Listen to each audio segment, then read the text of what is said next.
I don't think you'll find too many people in your communities who would balk at the idea of going to church on Sunday. I think if you ask them if they would like to join you for worship, they would probably ask you what time services started, but very, very few people that you would ever invite to services with you would ever ask you, what day do you meet on? I think most people recognize that Christians and worshipers of God through Christ assemble to worship Him on Sunday, the first day of the week. Now, we have Jewish friends who will go to synagogues and such on Saturday. There are people who call themselves Seventh-day Adventists who exclusively worship on Saturday. But generally speaking, most followers of Christ, or at least even professed followers of Jesus, would call Sunday the day in which we assemble to worship. So there really is no need for a serious debate on the issue, since we all basically agree on the subject matter. As I say, there are some who would disagree, but generally speaking, all of us in so-called Christendom recognize Sunday as the day in which we gather together to worship God. But there is, among some religious bodies, the teaching that says, if you can't make it on Sunday, we'll have a separate service on Saturday as well, to accommodate those people who can't worship on Sunday. If you want to go to the lake on Sunday, you can come to worship on Saturday night, and you can punch your ticket and have done your duty, and then you can be free to do whatever you want on Sunday. That is not biblical. That does require some biblical teaching to show what the Bible actually says about Sunday worship. The Bible actually does, the New Testament, that is to say, does specifically say that the day in which we worship is and should be the first day of the week.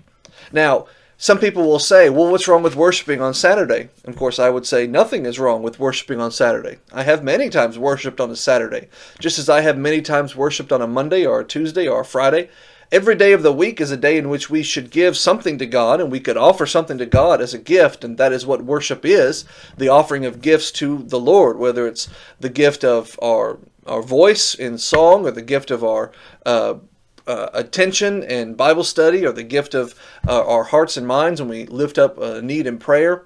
Those are all examples and ways in which we can offer worship to God. There's a lot of things you can do to worship God, and you can do those things on a Saturday or any other day.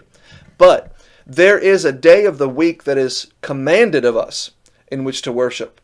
And so when we start getting the idea that you can worship on Saturday instead of Sunday, the Bible's going to take issue with that. There's nothing wrong with saying you can worship on Saturday as well as Sunday, in addition to Sunday, but the Bible is very clear that Sunday is the day in which we worship. Now, having said that, is there a verse that I can give you? Is there a verse that we can put on the screen that would say, thus says the Lord, thou shalt worship the Lord on Sunday, period, end of verse? There is no such verse. There are not a lot of those kinds of verses, in fact, in the New Testament. The New Testament law of Christ is a differently written law than that of Moses. Moses' law that was given at Sinai to the people of Israel was very specific and meticulous and detailed about even minutia of the day-to-day lives of the people, right down to the various things they could and couldn't eat, and the days of the week they could and couldn't work. But the law of Christ is a law of liberty. It's a law of freedom that we have, paid for by the sacrifice of Jesus and His precious blood. There are still things required of us. There are still commandments given in the New Testament law, but there are not nearly as many. But that doesn't mean that there isn't a command to worship on Sunday, and that doesn't mean just because it's not explicitly stated as a thou shalt or thou shalt not, doesn't mean that we don't have to worship on Sunday.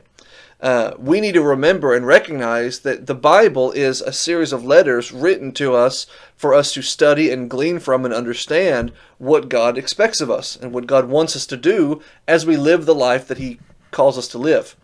So how does the Bible communicate that message to us? How does the Bible convey the expectations of God to us? It actually does so in a variety of different ways. As I say, there are those directly stated commands given to us.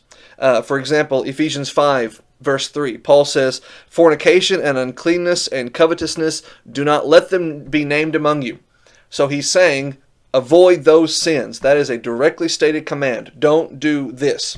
Okay. The Bible also, though, authorizes and commands us through example. We read about how the apostle-guided Christians did certain things, and we can glean from that the things that we're supposed to do as well. How did the disciples handle themselves? What procedures did they follow in certain scenarios? That is meant to inform me so that I will know what to do. And sometimes I can glean from that the understanding of what I'm supposed to do, what is expected of me to do, by looking at those examples. We read in Acts chapter 4, for example, how the brethren sold their possessions in order to acquire the money needed to help some poor saints.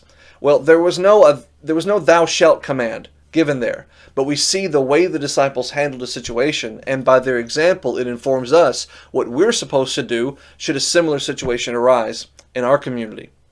Now, if there's not a specific example, there are still even sometimes the obvious and necessary implications that are kind of quasi-examples. For example, Paul tells the Corinthians that when they come together to worship, they were not taking the Lord's Supper correctly. In 1 Corinthians 11, verse 20, he says that. He tells them, when you come together to worship, you're not taking the Lord's Supper right. Well, that's not an example. It's not a command, but I can necessarily imply or infer from the implication of that verse that when we come together, we're supposed to take the Lord's Supper and supposed to take it correctly. So I know, among other verses from that verse, that I'm supposed to take the Lord's Supper when I gather with my brethren in the day appointed for me to worship. I learned that from that verse where Paul kind of roundabout way mentions that in passing as he's saying something else. So direct command, example, or beyond an example, just a necessary implication to draw from. Now, when it comes to worship on Sunday, do we have a command specifically stated? As I say, there is no thou shalt, but there is still a command that we can learn from. In 1 Corinthians 16, verse 2, Paul tells the Corinthian brethren, upon the first day of the week, when you come together, lay by in store, as God has prospered you, and so there'll be no gatherings when I come. The context of 1 Corinthians 16 is Paul telling the brethren that they need to be raising a collection that Paul himself is gathering from various congregations to deliver to poor saints in Jerusalem. But notice the way Paul describes what they're supposed to do and when. He says, on the first day of the week, let every one of you offer this contribution. We understand from this a command. There's also an example here and an implication, but the statement is written as a command to give, but it's written to give on the first day of the week. When you lay an offering, you are giving an act of worship. I know brethren sometimes try to diminish the importance of giving and the value of giving, and we kind of treat it as a lesser act of worship than singing or prayer, but in my opinion, giving is the purest act of worship, at least in comparison to the Old Testament, that we have in New Testament Christianity. We are literally offering something of value to us on an altar. It's a metaphorical altar, but the value is not metaphorical. In the Old Testament times, they offered a goat. Well, it was a valuable thing. It was a significant part of their livelihood as a farmer, to give one of their sheep to one of their lambs. Well, I am giving money. It's just the purest form of monetary value, and I'm putting it on or in the collection plate. That is a gift I'm giving to God. So giving is absolutely an act of worship. And Paul says when you come together to make that offering on worship, he says do it on the first day of the week. A command, offering the first day as the day to worship. There is also, though, an example of brethren beyond that, coming together to worship on the first day of the week. In Acts 20, verse 7, Luke writes that on the first day of the week, when the disciples came together to break bread, Paul preached unto them, ready to depart on the morrow, and he continued his speech until midnight, early Monday morning. So the disciples gathered together to hear preaching of the gospel, and in fact even to share in the communion meal. Well, that is worship. They came together to worship and to hear the preaching of Paul, and they did so on the first day of the week. So we have a command involving the first day of the week. We have an example involving the first day of the week. And because we have an example, we don't need verses that necessarily imply it, though you can find those as well. Now, you could talk about other things and arguments that people will sometimes make about this, such as they'll say, well, the first day of the week was the day the Lord rose, and so that's why we come together. Well, it is true that that's the day the Lord rose, but that doesn't necessarily offer a command for it. That's just a good connection to draw. Yes, the first day of the week, Sunday, was the day the Lord rose. People will also talk about how the first day of the week is called the Lord's Day. And so that's the day you go to worship the Lord. Very true, very true. But that doesn't necessarily give me a command. It's the Lord's day called that because that was the day the Lord rose. I'm supposed to give God every day of my life and give God every moment of my life. So those are good statements to kind of add in the periphery. They're kind of underpinnings, but we need to have concrete Bible. And so the example and the command stated previously offer us concrete Bible so that we can know Sunday is the day in which we worship. That being said, why do you think it is that people will raise issue with this and specifically bring up Saturday as the alternative? As I mentioned, we have our friends in the Seventh-day Adventist religion who say Saturday is the day you should worship. Saturday was the day the Lord rested. Saturday is the Sabbath, so we should worship on Saturday. Well, that is an Old Testament principle that's trying to be wedged into a New Testament life that the Bible does not allow for. But still, my brethren will sometimes make a poor argument against that by saying Saturday was the Jews' Sabbath day, Sunday is our Sabbath day. But that is not an accurate statement. Sunday is not our Sabbath day. Sunday is not our day of rest. Sunday is still a day of work, just like Monday and Tuesday, all the way through the rest of the week. Those are all days of work when you think about our life as Christians and our spiritual roles as servants of God. We don't get a day off. We don't have a time in which we're not doing the work that God has set for us to do. Sunday's not my Sabbath. You know what my Sabbath day is? Heaven. Heaven is my eternally lasting Sabbath day. And that's not even a crazy concept because you probably sing about it every time you sing, O land of rest, for thee I sigh. When shall my moment come, when I shall lay my armor by and dwell with thee at home? We'll work till Jesus comes. Now a Jew would work till Sabbath comes. His Sabbath was Saturday. That's what the word Sabbath means. The word Sabbath is the Hebrew word for seventh. So when his seventh day came, he took the day off. That was a principle established for him by God, who himself rested on the seventh day after 6 days of creation. But I don't think anybody would say God was actually tired on Saturday, that God needed a day off. God rested himself for the purpose of establishing the precedent that he would use for physical Israel in the Old Testament, to tell them for them to take a day off as he took the day off, proverbially speaking. So Israel had their own day of rest. After 6 days of work, they rested, just as God after 6 days of creation rested. The pattern was established and carried out. But for the Christians, our day of rest does not begin until our days of work are ended. And my days of work don't stop on Saturday night. My days of work continue until my life is over.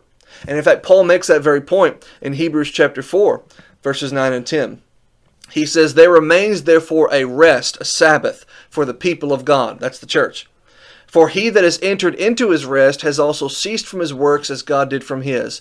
Christians have their own rest waiting for them. In much the same way that God rested from his works in creation, the Christian will one day rest from his works in faithful service to God.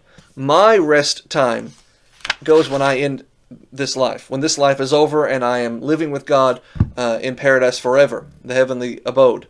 Then I will be able to put down my armor and lay down my crown and put down my sickle that I've been using to harvest in the fields for God's service. And once all that is done and I'm able to rest, I will rest when I'm in heaven. I will not rest until then, though. I will work till Jesus comes. So let's never use the argument that Sunday is our Sabbath day. That's why we go to worship on Sunday. No, Sabbath is heaven for me. I go to worship on Sunday because I'm commanded to, because I have New Testament example of that being the time when brethren came together. And if that doesn't emphasize the importance of gathering together, I don't know what does. And it's a shame that there are people out there who call themselves Christians who try to diminish the value of Sunday's worship and say, well, you can come on Saturday or you can come on Monday.